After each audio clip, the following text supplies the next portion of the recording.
All right, my name is Bill. It's Pirate Solutions Forestry, and I promised you guys on the last video that we were cutting the Tupelo log that I would show you how I'm going to edge this thing off. I went round and around about how I was going to do it. Got some 16-foot 4x6s over there. I thought I might back it with that.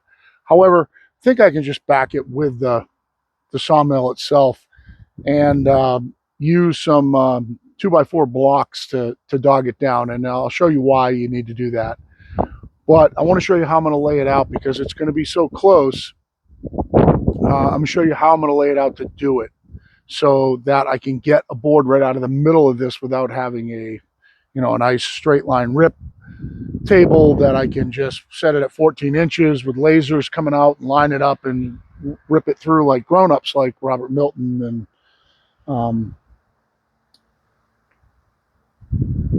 and some other places. So Tyler and Brittany. Let me show you what I got going on here. So we have to edge this top slab down to 14 inches wide, and it can't have any wane on it. In the beginning, I won't be able to see my face, but I'm going to get my finger over here, my hands over here. In the beginning, I mapped out the end of the log, and I had a 14-inch mark here and here. As I look down this log, these are plenty clear to do this. But what I need to do is I need to get a straight edge on it. This is my narrow point right here. And I don't want that narrow point to throw my line off so that I take off too much down there and I can't get my 14 inches. So what I need to do is I need to chalk a line down this side. This side is straighter. It will be easier to shim up. So I'm going to cut this side first. I'm going to chalk a line plenty clear that includes that narrow spot and is clear all the way down.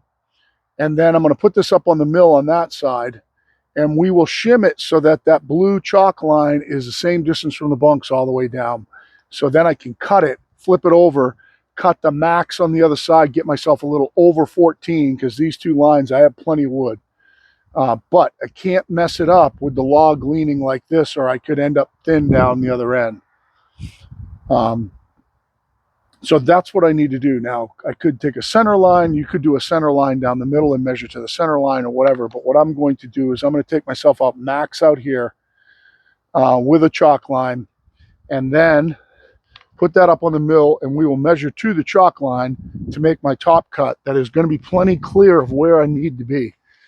As I throw my chalk line on here, let's just say that that blue line's my drop dead point, and I come an inch outside it, maybe even a little more. Now I'm going to see where that's going to line up down the other end.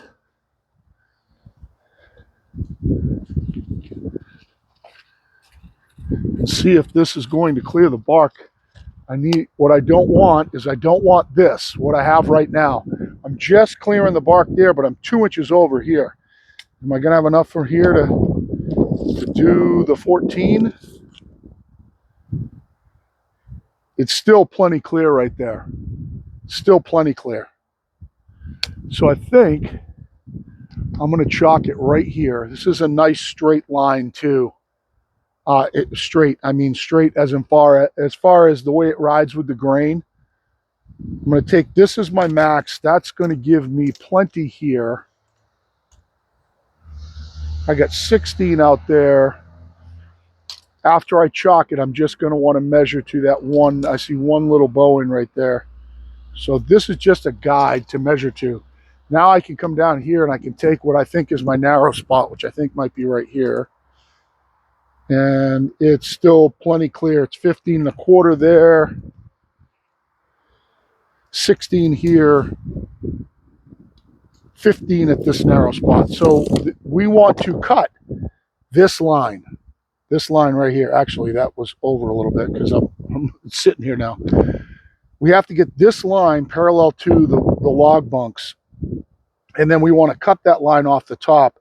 Then flip it over and cut our max off the other side that we can. Something up around 15, 15 and a half. Till we have no wane. And then see if there's any bad stuff that we want to cut off to get ourselves to our final 14 dimensions. So that's what we're going to do.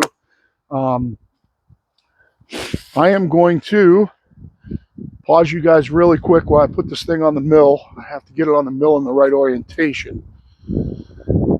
and it's going to be heavy as shit. So, but you can see that line going down. That's my max outside line. And the only thing that I could have done to cheat that might have been to come over on this side a little bit, and then I could have got a little bit more on the end down there.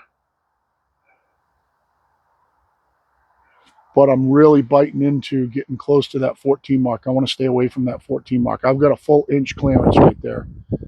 So I'm going to cut it right there.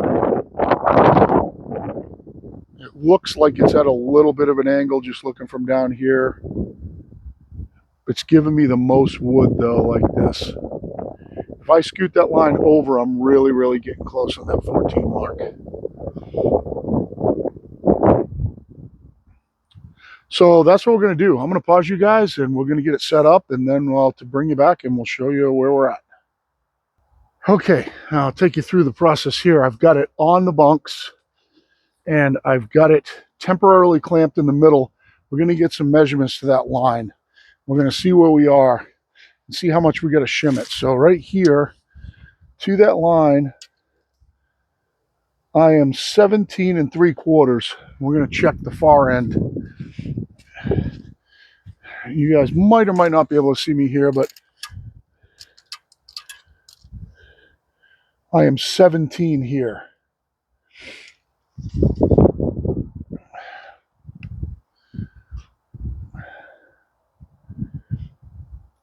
I think, guys, that if I cut this at 17 3/4,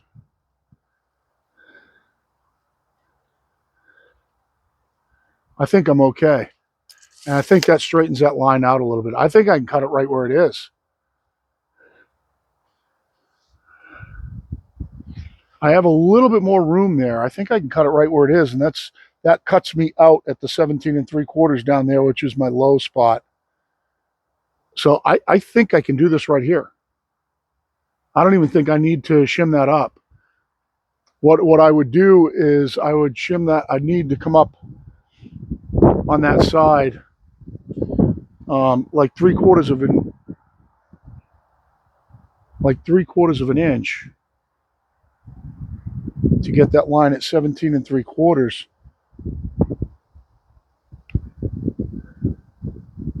But I don't think I need to. I think that if I cut 3/4 over this line, I'm clear all the way through here. It's going to just barely bump into Wayne here. Yeah.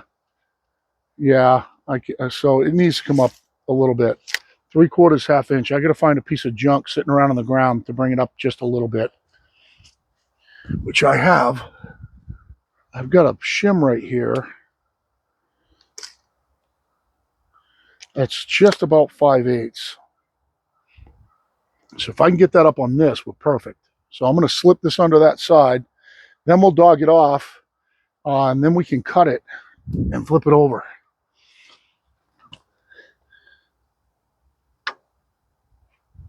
Okay, that should be enough. Now, I need blocks to be able to dog this because the dogs won't go in far enough to do it. So do I want dirty blocks off the ground, or do I want to use my nice 2x4s that I brought out? If I use something thick like a 2x4 like this, I can dog it higher because of the geometry. I've got my log clamps. My stops are all the way up. That's not over enough.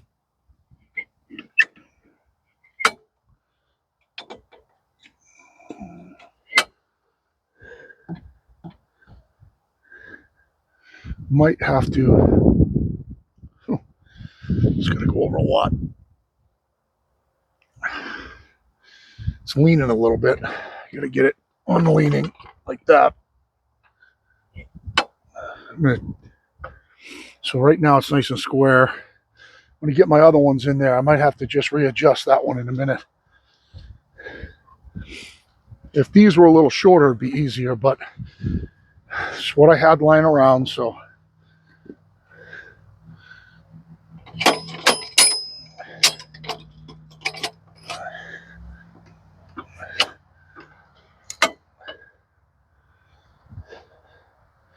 That's really good.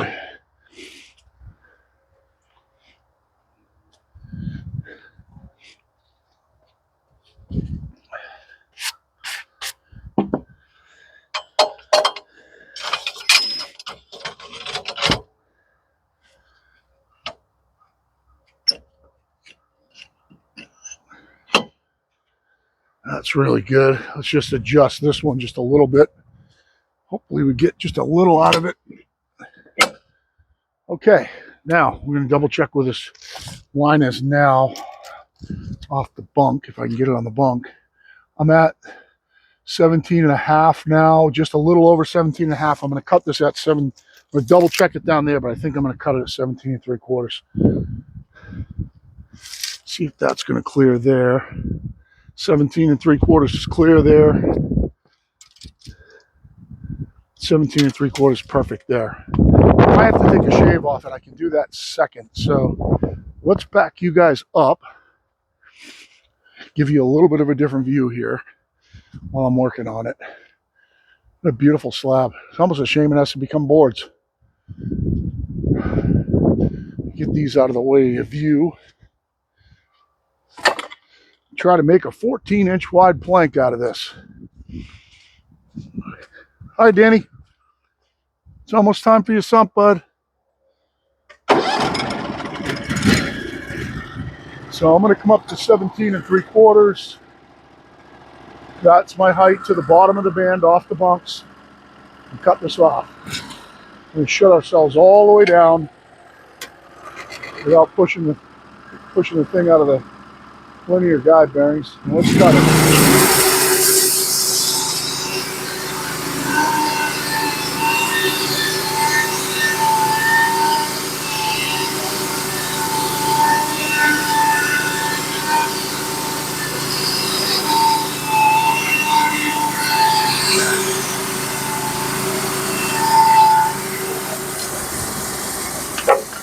All right, that was perfect. I cleaned the whole edge up. There's no wane on it now. Now I'm going to flip it over, and I'm going to measure to my low spot, and I'm going to cut it off there. Then we'll see what the plank looks like and if I have to make any adjustments to cut it to 14. I think I would, in a perfect world, I might take one more cut off this side, get this down lower than the orange lines. So we just got to flip it over.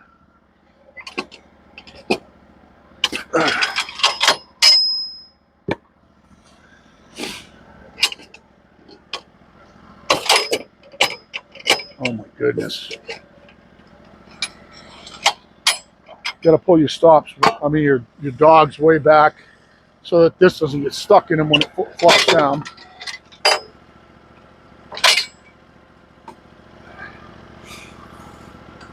And our shim's coming out.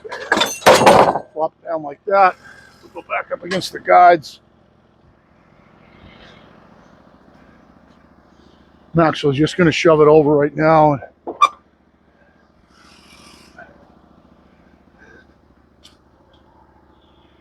I'm close on cutout, but I think I'm fine. You can see how beautiful the slab is on this side. Oh my God, gorgeous. If you offset your clamps from your stops, you have to clamp from the middle. You have to clamp from these two first. If you clamp that one first, it'll twist everything.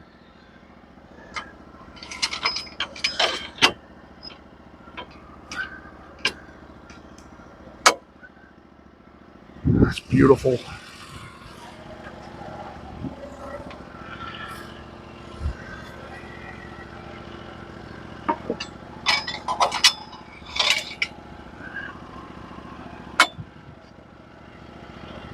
That's good.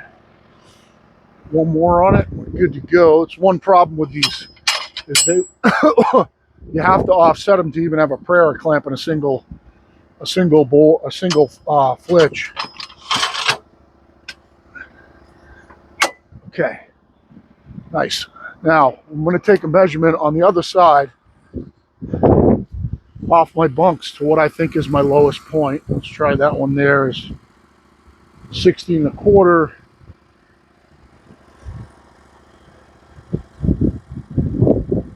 a little lower here.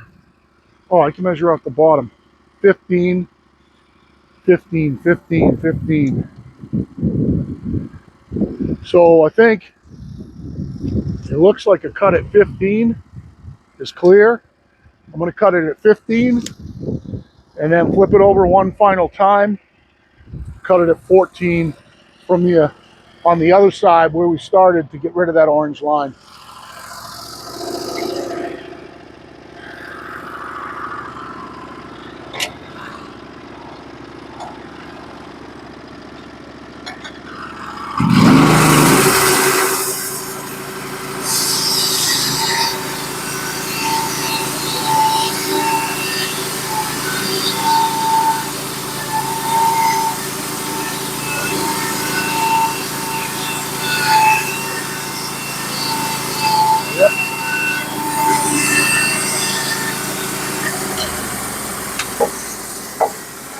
Perfect. Now we'll flip it over one more time. We'll cut it at 14. And I will scrape. I'll take you guys and scrape this thing and show you this plank. And I can take a picture of it too to show the guy that it's going to. This just, I can't say enough good stuff about this. Beautiful. Absolutely beautiful. What a gorgeous piece.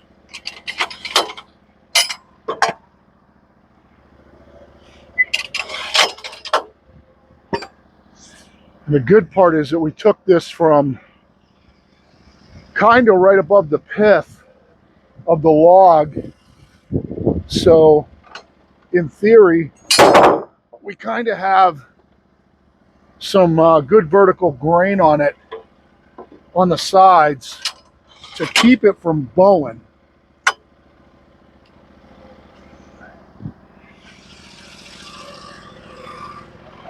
It's resting on all the bunks. It's cutting out nice and straight. There's no tension in it.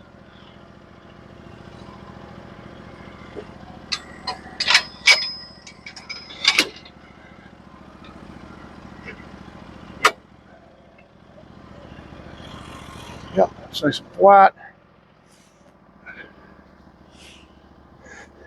So we'll make this cut at 14, and then I will show you these planks. Can't wait to get my hydraulics set up. That's coming because then I'll even have more sets of clamps and stuff. I'll have the hydraulic clamp plus all these, plus 4 more feet. All right, so let's cut it at 14. I'll just double check, make sure I'm at 14 on the board.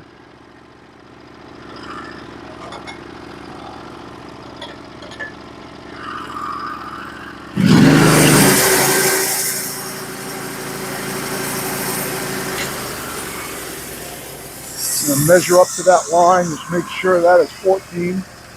There's nothing going on with my stuff. I'm gonna go up a 16th from where I am. Right there.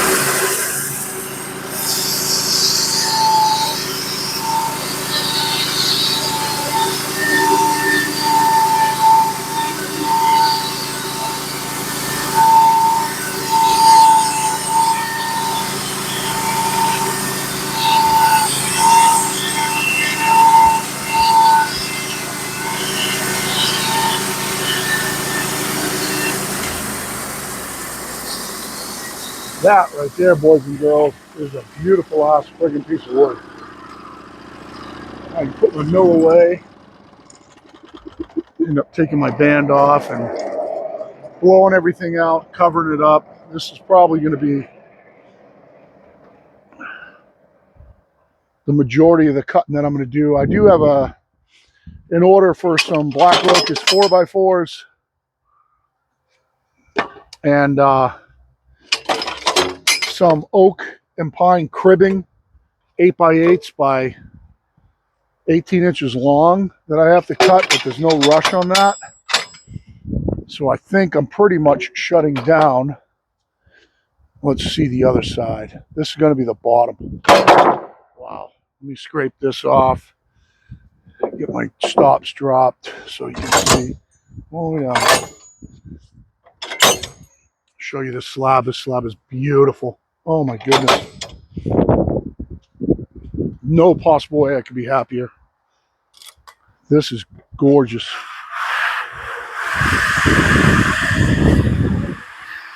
Came out beautiful flat. Oops, when I bump into that little chunk of wood sticking up right there. I'll show you this slab. I'll leave it right on the mill till I throw it on my truck, bring it to him tomorrow morning or Wednesday morning. One of the two. Oh, tomorrow is Wednesday morning. Yeah, bring it to him tomorrow morning. Look at this slab. So you can see that that's where I was getting into, if you watch the other video, where I was getting into the rot spot, but that's past the 15 now. Oh my goodness. What a beautiful piece. Now, they can put it on any way they want, but I would want this up. That is absolutely phenomenal. So let's see, Dan. Let's see, give you guys a Christmas Danny. Danny. Hey, Danny. Hi, buddy. What you doing? What you doing? You looking for chipmunks? Yeah, did you find any? He's just hunting away. He never stops the whole day. Doesn't even lay down unless it's summertime. He's just hunting for mice and chipmunks. So that's going to do it for me. It's starting to get dark. I've never cut Tupelo before. I'm just blown away. This is not tulip poplar. This is Tupelo. It's different. It's way harder. It's normal wood like maple, as opposed to, I would almost be surprised if it wasn't in the maple family because of the way the white grain looks. If you look at, you see the white grain here? The white grain looks a lot like maple. See the white grain? And then, of course, it looks like tulip poplar in the middle, but it's hard like apple. It's really, look at the grain down here. Oh my goodness. Oh, is he going to be happy with this? This is phenomenal. So that's going to do it for this one, guys. Hope everything I did made sense to trying to get all that effort to get a 14-inch no wane chunk out of that piece. Everything that I did had to be done that way, or I wouldn't have got it. I was up. If you didn't watch previous video, you need to, because it's not going to make sense. But I was up against that rot spot, or that inclusion, that bark inclusion in the middle of the log. I took it right down to next to nothing to as far as what I had for parameters. And we have him a wane-free 14-inch wide, 1 5/16 thick board that he wanted. And I should be able to sell these ones too. And I got the rest of the log up there on top of my poplars, sitting up on top up there so it's not lying on the ground. And I will slab the rest of that log later. I'm going to cut the inclusion off the end and just slab it out, just because it's so beautiful in the middle. I want to get a bunch of decent 10-foot slabs out of that. But that's going to do it for me. It's probably going to do it for me till Christmas. I'll try to shoot some more video. Hope you guys have a great holiday. And for me and Danny and Pirate Solutions Forestry, happy holidays, happy New Year. We are out.